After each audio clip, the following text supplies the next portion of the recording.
Are you coming to the tree where they strung up a man? This ain't murder three.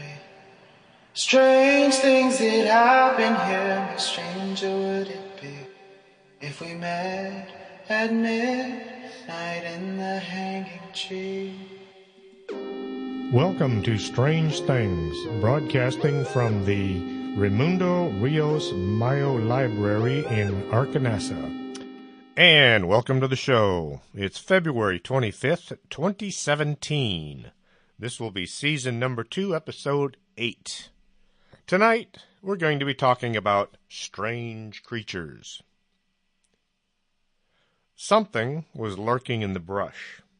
It had killed many cattle and sheep, and folks thought it was only a matter of time before this killer took out a person.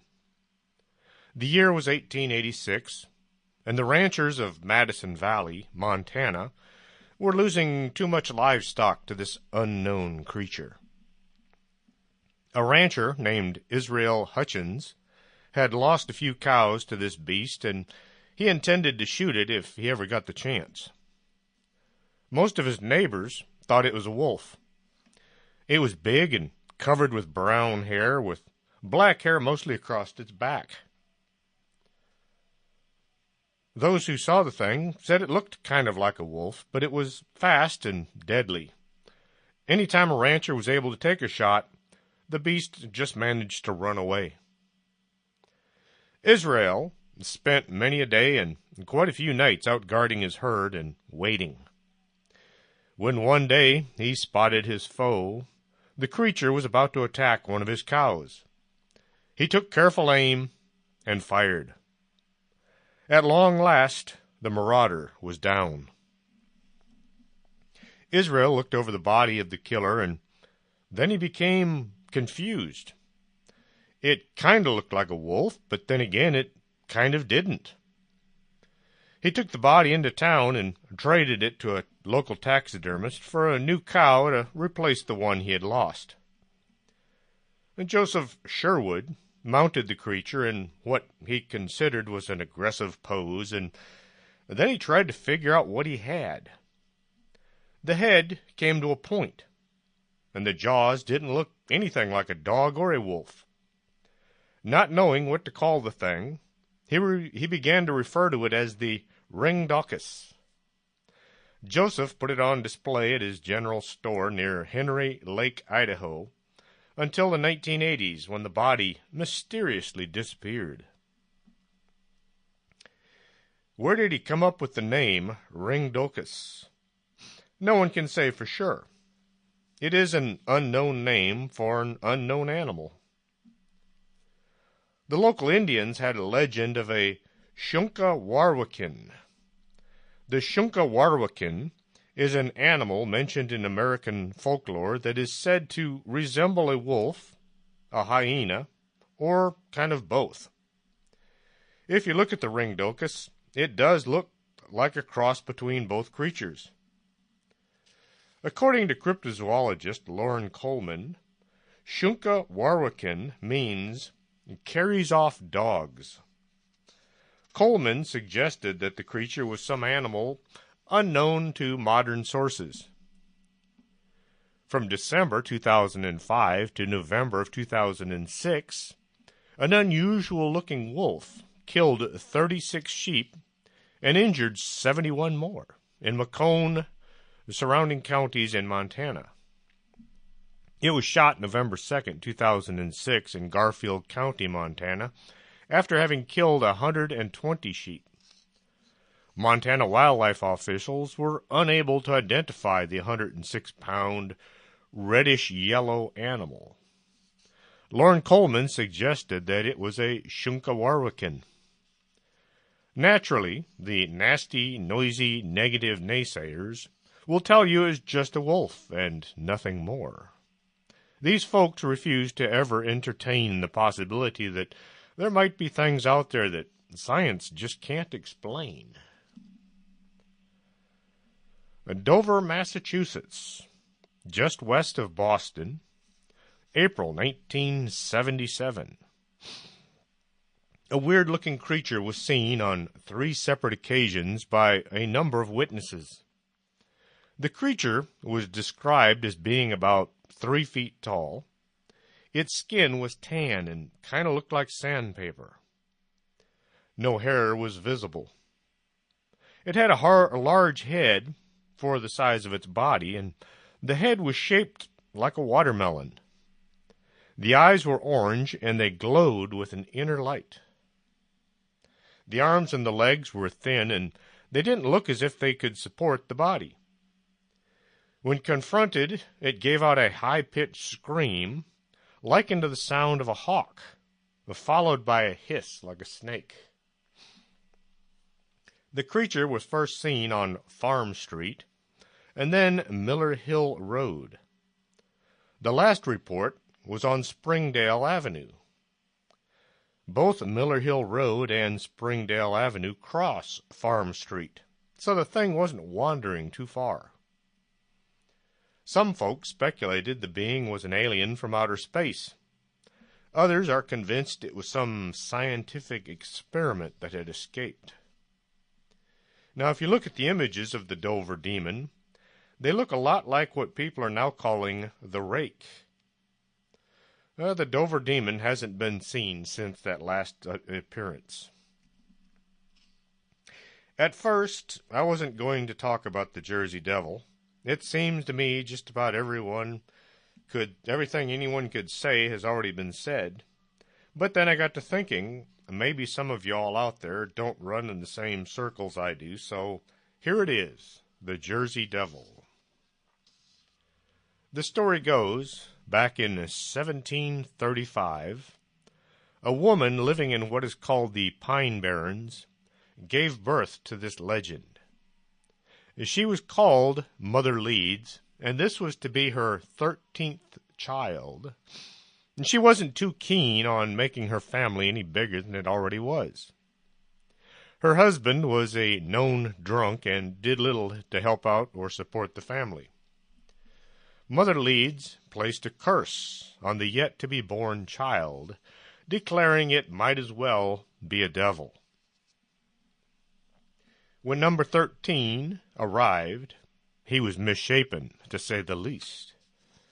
It had a head that looked like a horse. Sprouting from the shoulders was a set of bat wings. The body was more animal than human. The feet had hooves. This weird creature flew about the room, causing the midwife to scream and duck for cover. It finally killed the midwife and Mother Leeds before attacking and killing its father and some of its siblings. The monster made it to the fireplace and exited by means of the chimney. With a scream of anger, it vanished into the storm-ravaged night. Some refer to it as the Leeds Devil, while others call it the Jersey Devil. Whatever you call it, the creature now claims the New Jersey Pine Barrens as its own, and it's known to attack anyone who goes there. The people have seen or heard the Jersey Devil as it flies about the pine forest. Some folks have even been attacked. In the 18th and 19th century, reports would come in from all over the area. The devil was attacking livestock and tearing up some of the farms.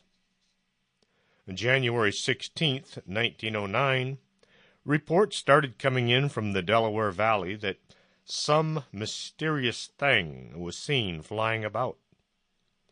Footprints were seen in the snow that looked like a horse had been there, but it was walking on only 2 legs. The tracks would cross over and sometimes under a fence. They went over barns and houses. Soon the reports began coming in from towns and cities. In Camden and then Philadelphia, people reported seeing the Jersey Devil.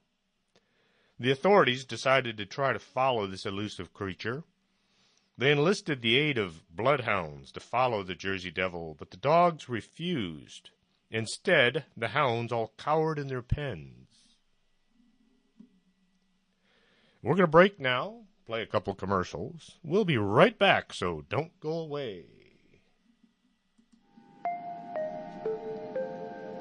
You're listening to Arkanasa Radio.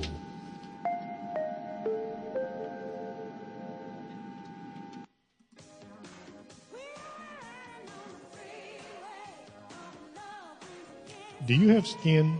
Would you like to take better care of it?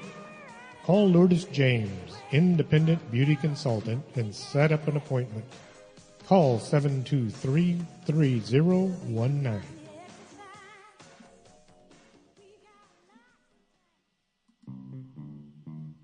If your vision isn't what it used to be, and you're not sure you're seeing Bigfoot or just your neighbor mowing his lawn, stop on by Del Norte Optical, 107 Calle del Norte, just across the street from the Embassy Suites. You should be able to see what you're looking at.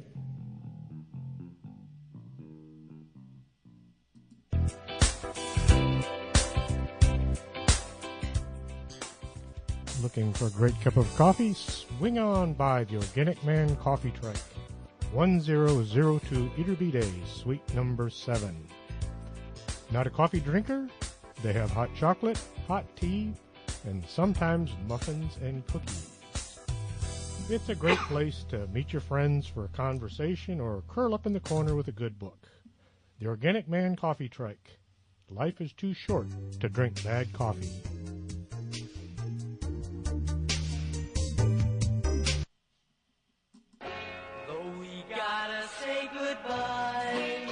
No, don't say goodbye. Stay with us. This is Arkanasa Radio. Quédate con nosotros. Estás escuchando Arkanasa Radio.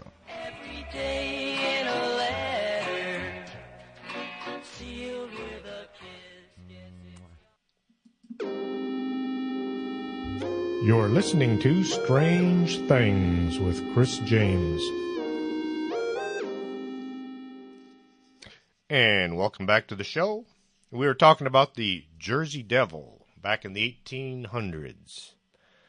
Schools were closed, and men refused to travel to their jobs. Some businesses began to suffer due to a lack of manpower. The police spotted the creature, and they attempted to shoot it, but the devil was able to fly away seemingly unharmed. Even the fire department got involved when they trapped the devil by blasting it with their hoses.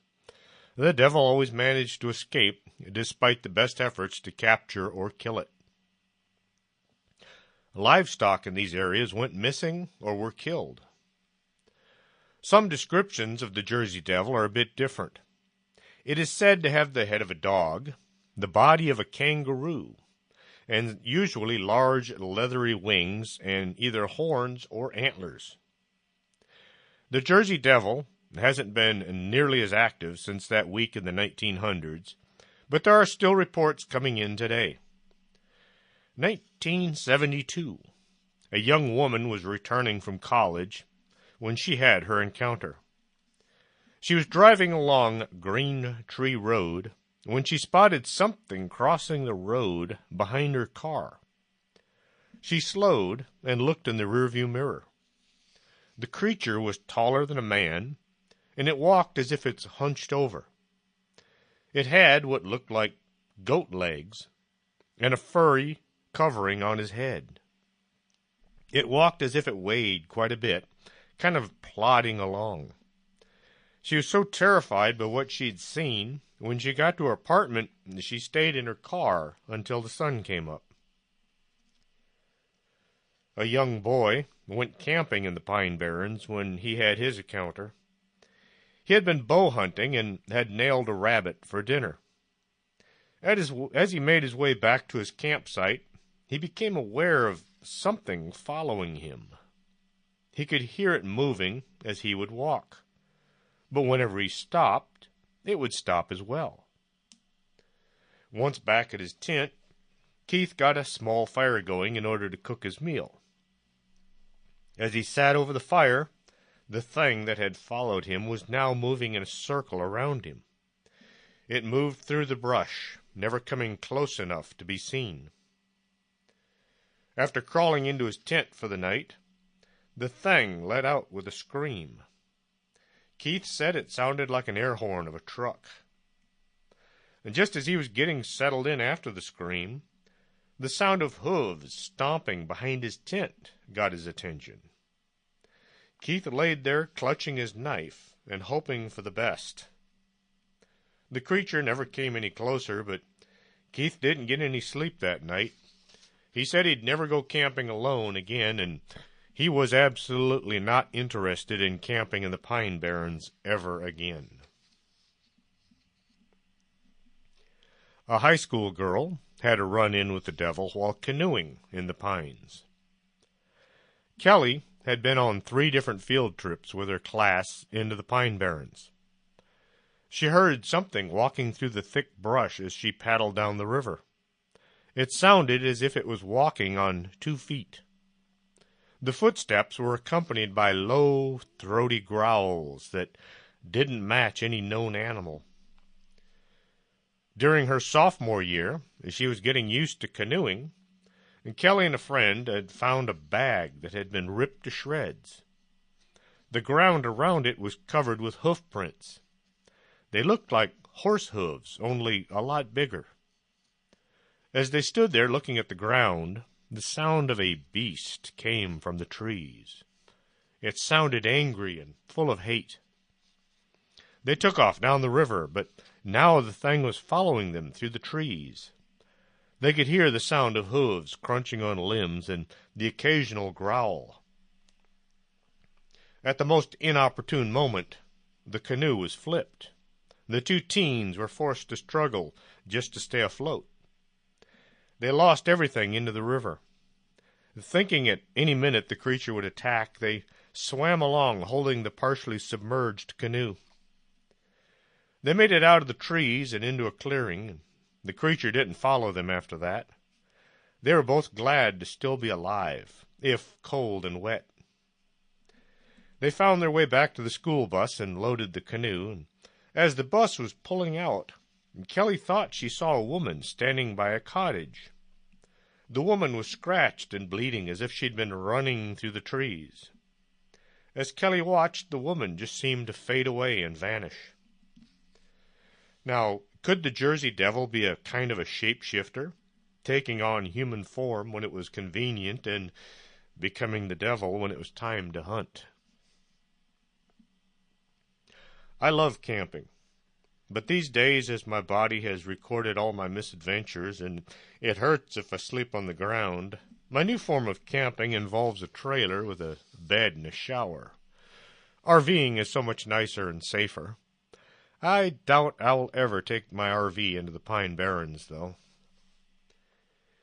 In the 80s, a group of friends headed out on their motorcycles to have a little adventure in the woods.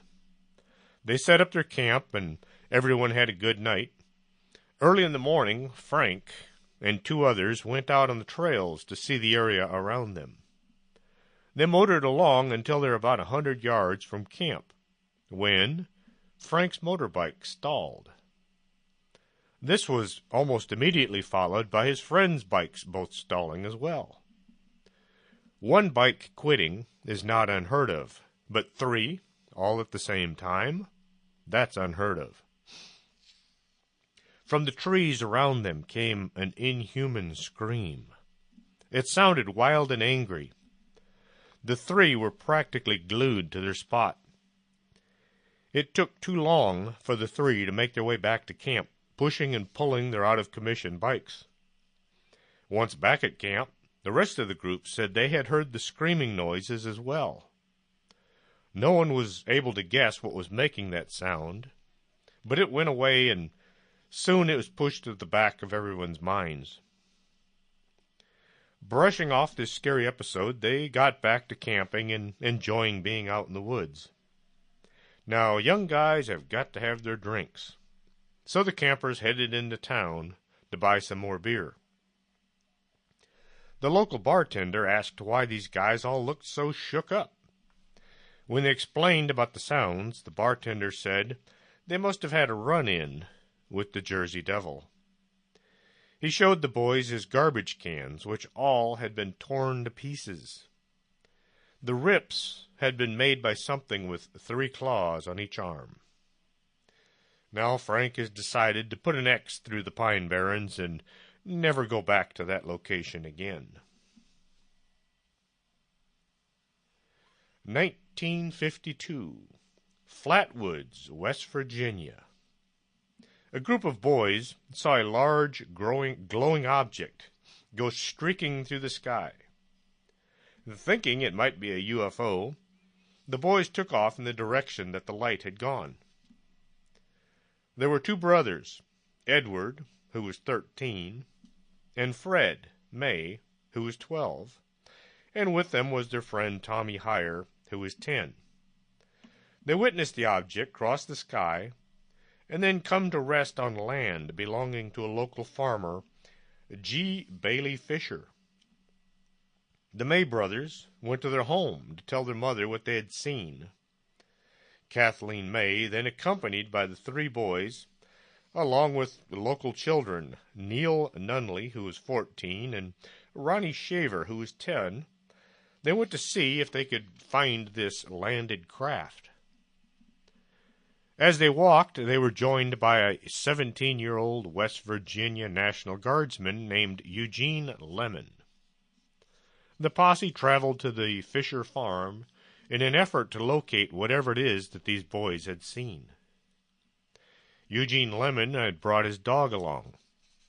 Suddenly, the dog took off running and barking. It began barking and snapping at something in the trees, and then it came running back to the group with its tail between its legs. After the group had walked about a quarter of a mile, they reached the top of a hill. From there, they could see a pulsating fireball. They could also smell something pungent that made their noses itch. The itch turned to a burning sensation. There appeared to be a cloud of gas or a mist hanging in the air. Lemon spotted two small lights under a tree and aimed his flashlight at it. The lights revealed a bizarre being that gave off a hissing sound and turned and started coming at them. The thing seemed to glide over the ground. This sudden movement caused the group to lose interest in flying saucers, and everybody turned and ran. The 7 people, the 5 of whom were children, and a teenager and one mother, stampeding down the hill in the dark.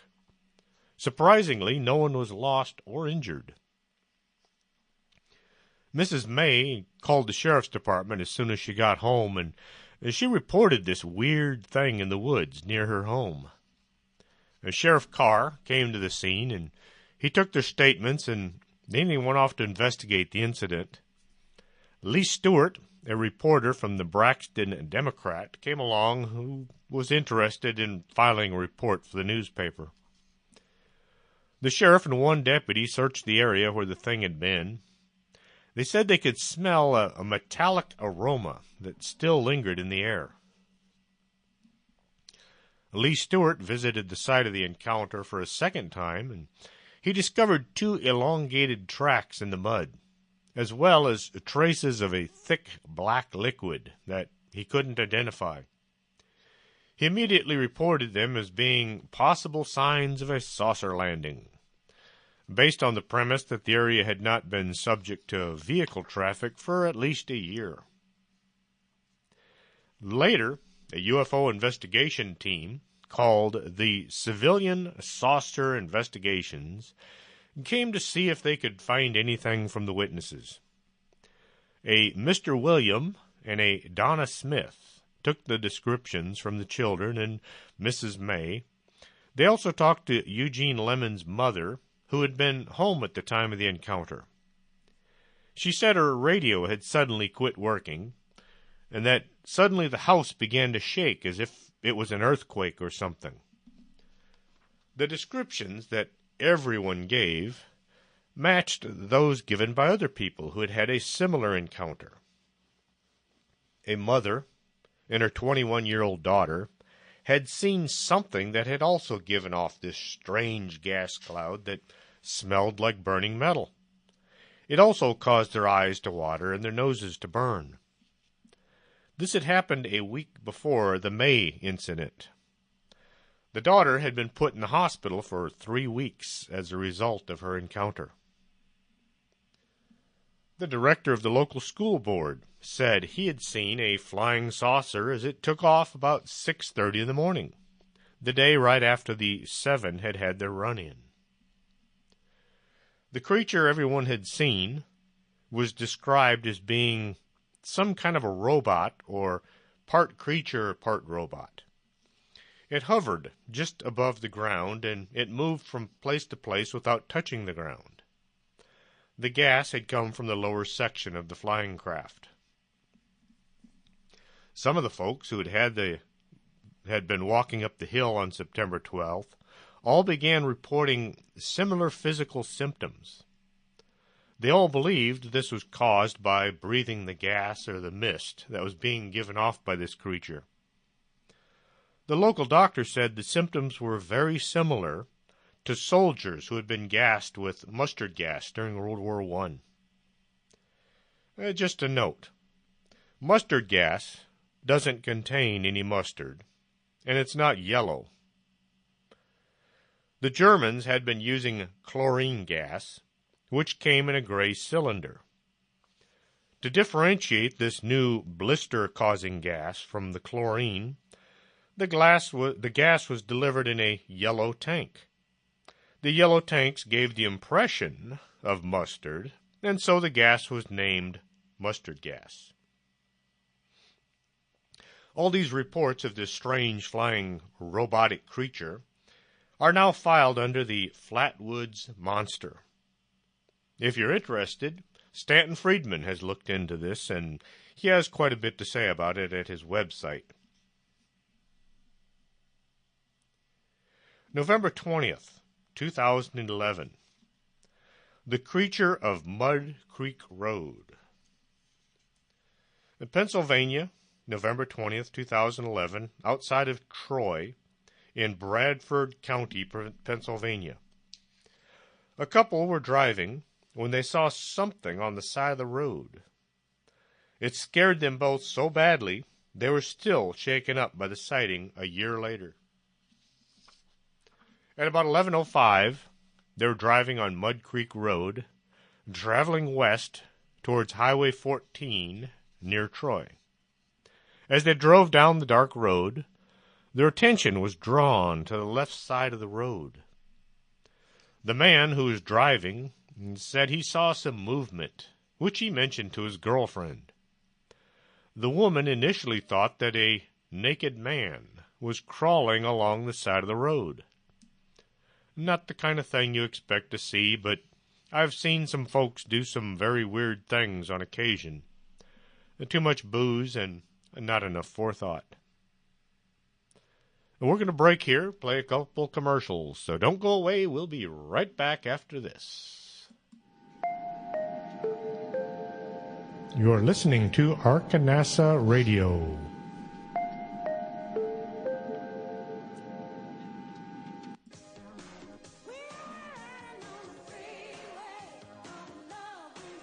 Do you have skin? Would you like to take better care of it? Call Lourdes James, independent beauty consultant, and set up an appointment. Call 723-3019.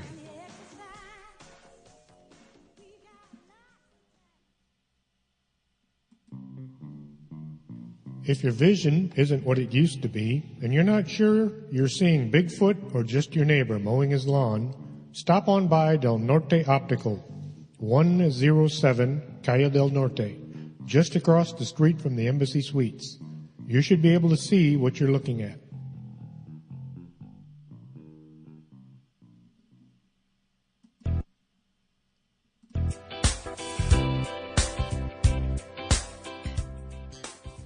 Looking for a great cup of coffee? Swing on by the Organic Man Coffee Trike, 1002 Iturbide, suite number 7. Not a coffee drinker?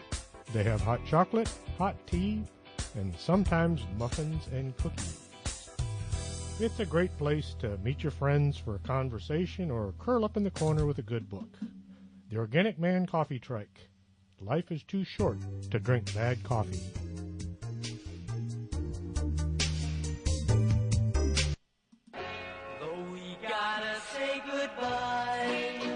No, don't say goodbye. Stay with us. This is Arcanelza Radio. Quédate con nosotros. Estás escuchando Arcanelza Radio.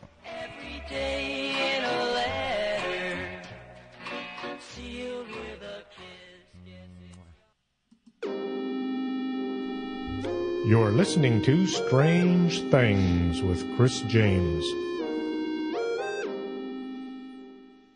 And welcome back to the show. Now, we were just talking about the couple driving on Mud Creek Road when they had spotted what they thought was a naked man crawling on the side of the road. The driver slowed, and he maneuvered his truck in the middle of the road so the high beams were pointed towards the subject. The driver stopped about 30 to 40 feet away. They soon realized they were not looking at a person, but instead some kind of creature that was crawling very low to the ground. As they watched, the creature moved into a squatting position with its back completely straight and something like the way a kangaroo would stand. The creature held its arms close to the chest and tight into the body. What looked as if it had long claws that resembled the talons of an eagle, which were easily visible. The claws were estimated to be about 8 to 10 inches long. One claw was shorter than the other 3. The creature had a very muscular body. The head of the beast appeared to be oversized and shaped kind of like that of a wolf. At the top of its head were 2 pointy bat-like ears that looked to be about 4 to 6 inches long. The entire creature, according to the man, was covered with a dull, wrinkly, dark black skin. The man described as seeing large canine-like teeth in its mouth. The eyes of the creature were about the size of silver dollars, and they were shiny black. The man stated that even though he had his high beams directed at the creature, the eyes didn't seem to reflect at all. He said he looked over the body during the 12-second encounter, and for some odd reason he thought the creature should have wings, but there were none apparent. In the squatted position, the creature seemed to be about 5 feet tall. Now the creature was moving from the ditch and out onto the road as they watched. It was now about 2 or 3 feet from the edge. Then the creature began to stretch its body. It leaned forward until the arms were touching the pavement, and it looked as if it was now longer, maybe 6 or 7 feet long. As the thing stretched out, it also moved towards the couple. The creature turned its head and looked at the truck. It was now looking directly at them, and it looked as if it had just now noticed the truck was there. As the couple watched, it was as if the creature suddenly realized they were watching it. It arched its back and took an enormous leap off the side of the road. The jump looked to cover about 40 feet. The thing vanished into the brush on the side of the road. As if this wasn't weird enough, a large bird, maybe an owl, came flapping from the dark, and it nearly hit the passenger side window. It hovered just inches away and then turned and flew away into the night. Both witnesses said it had looked as if the creature on the side of the road had been in the process of changing forms, growing longer, and maybe moving from a 2-legged creature to that of a 4-legged animal. The woman said she thought it was growing black hair all over its body, kind of like a wolf. It also looked as if it was about 9 feet long as it jumped from the side of the road and disappeared into the brush. The man said he would have said it was a gargoyle if it had had wings. As far as I know, this is the only report of anything like this. The original sighting could have been the same as the Dover Demon, but it changed, and then it took on the attributes more of a Dogman sighting. The Michigan Dogman is a cryptozoological creature that was first reported back in 1887 in the Wexford County, Michigan. The creature is described as about 7 feet tall, blue or amber-eyed, a bipedal canine-like animal with the torso of a man and a fearsome howl that sounds like a human screaming. According to legends, the Michigan Dogman appears in a 10-year cycle. Sightings have been reported in several locations throughout Michigan, primarily in the northwestern quadrant of the Lower Peninsula. In 1987, the legend of the Michigan Dogman gained popularity when a disc jockey, Steve Cook, at WTCM-FM recorded a song about the creature and its reported sightings. He lives in Michigan. Yeah. He's the dog man. He's got the head of a dog. But he's also standing on 2 feet and kind of got the body of a man. He's the dog man. He's the Michigan Dog Man. Yes, you can get that classic if you'd like at iTunes. That's the Michigan Dogman by Steve Cook. He used to play it on his own radio show. Linda Godfrey has a book out called The Beast of Bray Road. She compares the Manistee sightings to a similar creature sighted in Wisconsin, which is known as the Beast of Bray Road. The beast is a cryptid or cryptozoological creature, first reported in 1936 on the rural road outside of Elkhorn, Wisconsin. The same label has been applied well beyond the initial location to any unknown creature from southern Wisconsin or northern Illinois. This paranormal report has similar characteristics to those reported in the initial set of sightings. Bray Road itself is a quiet country road near the community of Elkhorn. The rash of sightings in the 1980s and 90s prompted a local newspaper, to the Walworth County Week, to assign reporter Linda Godfrey to cover the story. Godfrey was initially very skeptical, but later became convinced that the sincerity of the witnesses. Her series of articles later became a book titled The Beast of Bray Road, Tailing Wisconsin's Werewolf. It's available at Amazon.com, and it's a good read. You should check it out for more of these Dogman sightings. Now the choice is yours. Would you want to run into a Dogman or a Goatman? In Louisville, Kentucky, there's a railroad trestle that has become legendary for the number of people who ventured out onto the bridge only to die when the train came along. The story goes the victims are drawn to the location almost against their will. Once at the bridge, they walk out onto the structure, sometimes saying that they have to go, as if being forced. The bridge is 770 feet long. It takes the train 5 to 7 minutes to clear it. Most accounts, the Pope Lick Monster, named after the Pope Lick Creek, appears as a half-man, half-goat creature with a grotesquely deformed body. It has powerful fur-covered goat legs, a whitish-gray face with a wide, flat nose and wide-set eyes. There are short, sharp horns protruding from the forehead.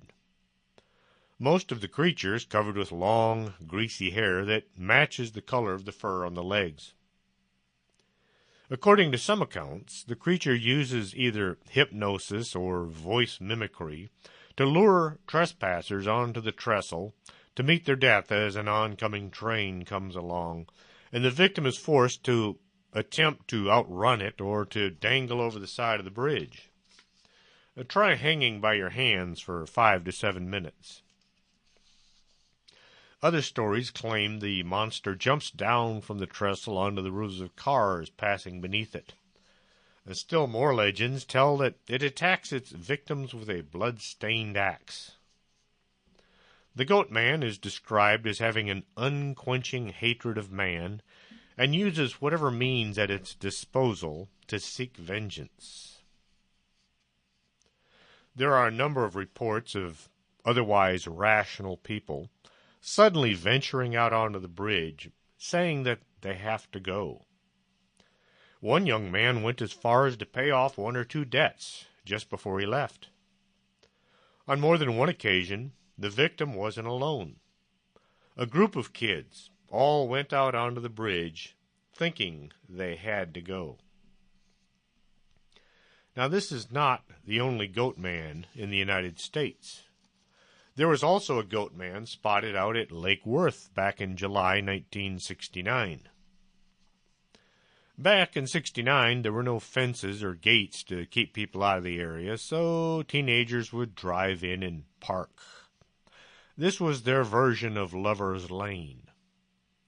On the night of June 9th, 3 couples were parked in an open area, enjoying the cool breeze and each other's company. At around midnight, a monstrous thing came out of the dark, and it attacked some of the kids. Fortunately, they were in their cars, so they sped away. The sight didn't have much peace and quiet that time. The description they gave was of a monster about 7 feet tall and covered with coarse whitish hair. The face was more like a goat with horns, but it was upright like a man. The creature kept sneaking up on people for the next few nights. The story got passed around, and soon, instead of driving out to the lake for a romantic interlude, people began driving down there to look for the Lake Worth monster.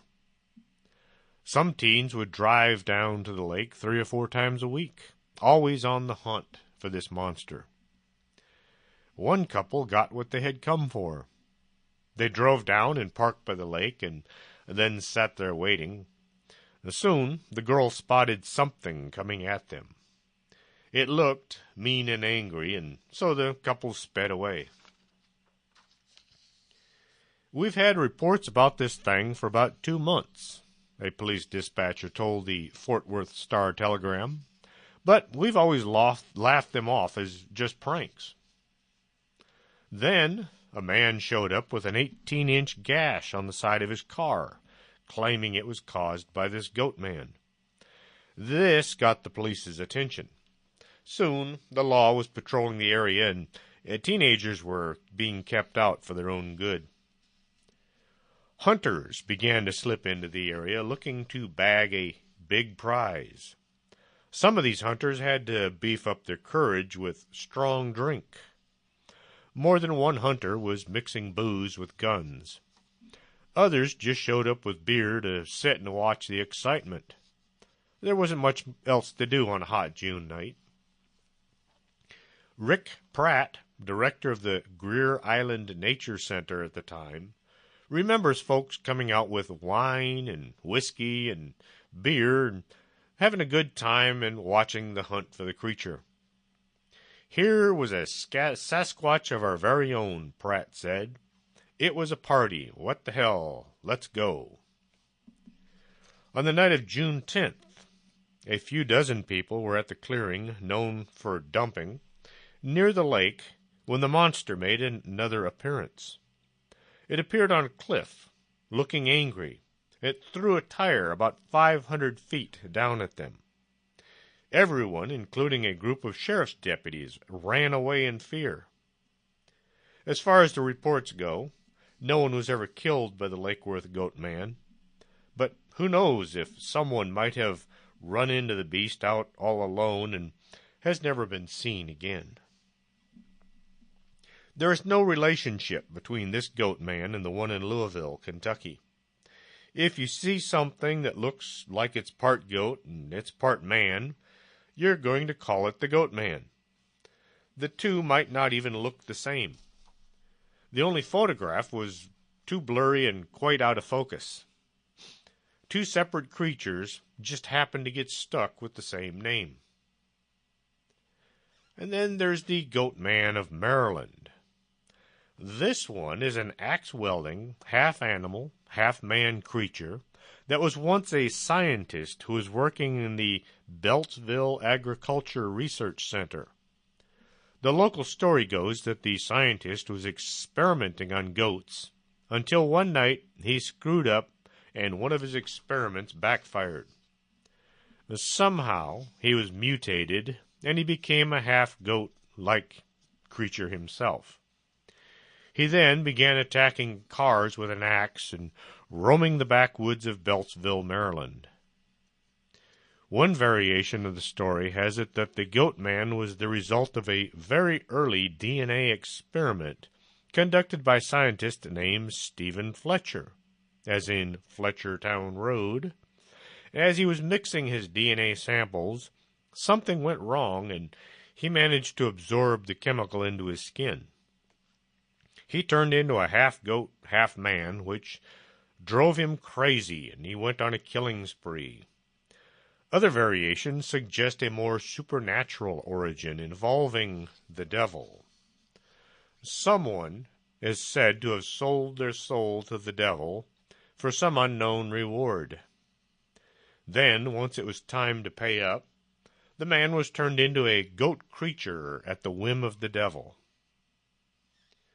A variation of the legend tells of the Goat Man as an old hermit who lives in the woods and is seen walking along late at night along Fletchertown Road. He was human, but he'd covered himself with a goat hide. This gave him the appearance of being a goat being.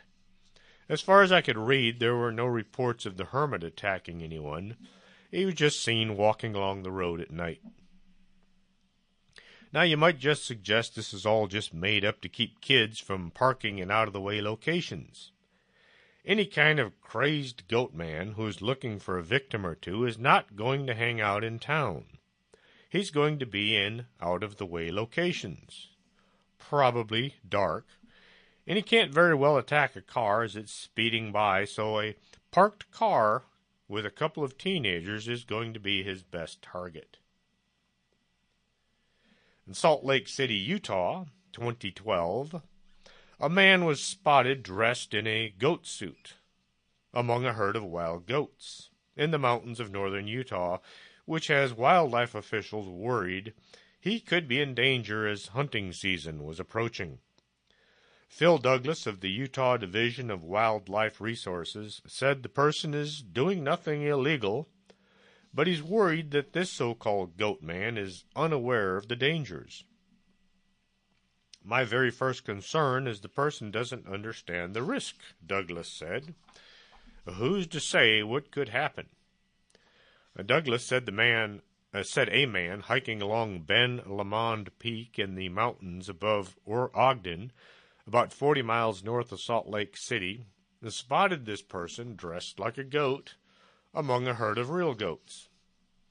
The person provided some blurry photographs to Douglas, who said they did not appear to have been altered. Wildlife officials now just want to talk to the man so that he is aware of the dangers.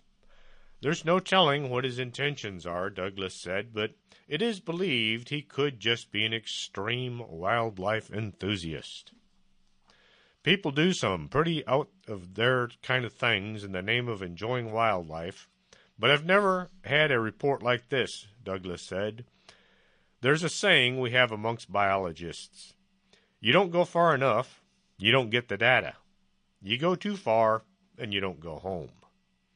The same is true with some wildlife enthusiasts. I did a little more digging and found out that this was just a hunter who was trying out his new camouflage suit. He was trying to get as close to these goats as he could so he could get a clean shot with his bow. But the story did look kind of neat at first. We're going to take a break, and we will be right back after these important messages, so don't go away. You're listening to Arkanasa Radio.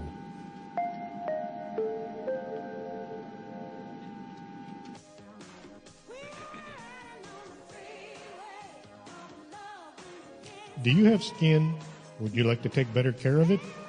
Call Lourdes James, independent beauty consultant, and set up an appointment. Call 723-3019.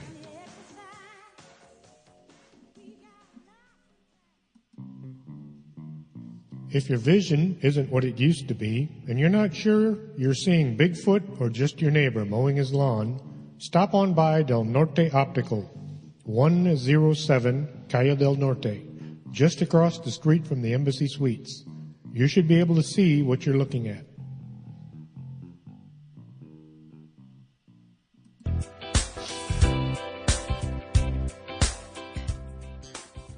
Looking for a great cup of coffee? Swing on by the Organic Man Coffee Truck, 1002 Iterbide, suite number 7. Not a coffee drinker? They have hot chocolate, hot tea, and sometimes muffins and cookies. It's a great place to meet your friends for a conversation or curl up in the corner with a good book. The Organic Man Coffee Truck. Life is too short to drink bad coffee.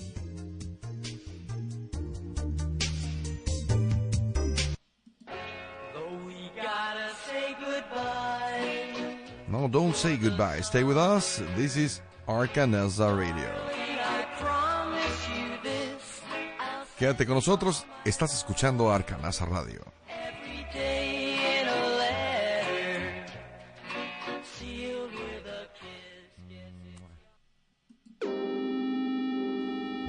You're listening to Strange Things with Chris James. And we're back. And with that, let's go to Loveland, Ohio. This creature was first sighted in 1955, may have been in May or so. A salesman was driving along late at night, doing what salesmen used to do. He was pretty much in the middle of nowhere between towns when he saw what at first he thought was a dog on the side of the road. As he got closer, he saw that it was no dog, but some kind of a lizard. As the creature suddenly stood up on its hind legs, the salesman could see there were 3 creatures, all looking like bipedal lizards. The 3 were about 3 to 4 feet tall, with what looked to be frog faces. In the dark on the side of the road, it looked as if these diminutive lizard men were having a conversation. The salesman was near one of the many bridges that crossed the Little Miami River. He was so shocked by this display of nearly human traits, talking and using the arms to gesture, the salesman would probably have sat there all night had not one of the lizards suddenly pulled what looked like a wand from its side, and he waved it in the air. The air was filled with sparks, causing the salesman to come out of his stupor and hit the gas, driving away as fast as he could. The next sighting was reported on March 3rd, 1972 at 1 o'clock in the morning. Police officer Ray Shockey, local officer who was born in Loveland and had spent 40 years on the force, said he was traveling along the Riverside Drive, heading into Loveland. He was driving slowly because of the icy conditions, when a creature scurried across the road in front of his vehicle. The creature was fully illuminated in his headlights, and he described it as being 3 to 4 feet tall and about 50 to 75 pounds. He said the creature was crouched over like a frog, then it stood up erect, and it stared directly at him. After a minute or so, it clomb over the guardrail and went back down towards the river. In an investigation by Shockey's fellow officers, the scratch marks or abrasions on the guardrail where the incident had been reported were found. However, there's no photographic evidence to support his story. Now, people will sometimes say, why didn't he grab his camera?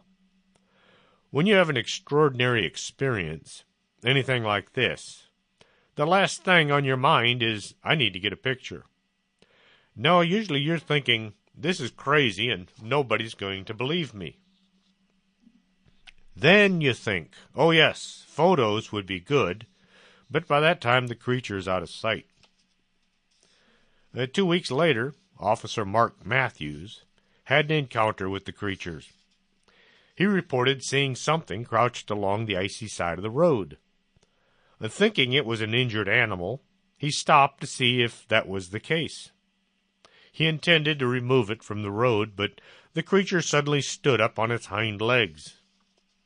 Matthews recounted shooting at the creature, which then hobbled over the guardrail and disappeared into the river. Matthews gave the same physical description of the creature as Shockey had, except there was now a tail. On the night of August 3rd, 2016, two teenagers playing Pokemon Go between Loveland, Madera Road, and Lake Isabella reported seeing a giant frog near the lake which stood up and walked on its hind legs. The lizard man is considered particularly terrifying. This humanoid cryptid is said to inhabit the swampland areas in and around Lee County, South Carolina. The first sightings were in June 29, 1988, with the most recent sighting in February 2008. The creature is described as being about 7 feet tall, bipedal, with a strong build, green scaly skin, and glowing red eyes.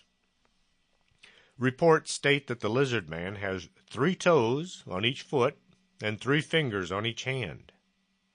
His fingers end in circular pads that apparently enable him to scale walls and hang from the ceiling, kind of like a chameleon. Several vehicles were attacked and torn apart by this 3-clawed creature. It ripped up the bumper and the molding all around the cars during the night. I watched a show one night where a group of those people, the naysayers, were out to prove that the lizard man was nothing more than a hoax. They came out with a hydraulic machine and some expensive tools, and they proceeded to tear up a car, and then they announced this is how it was done.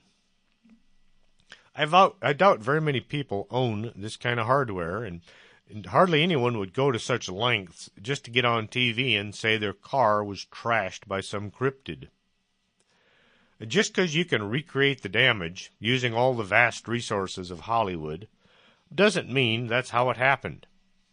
Funny, you never see these Hollywood folks out at night on dark roads claiming the lizard man isn't real. It sounds as if the world we live in is populated by some very weird creatures. They're out there if you just go and have a look. Hope you enjoyed tonight's show. If you'd like to hear the archives, just go to strangethings.podomatic.com and have a listen.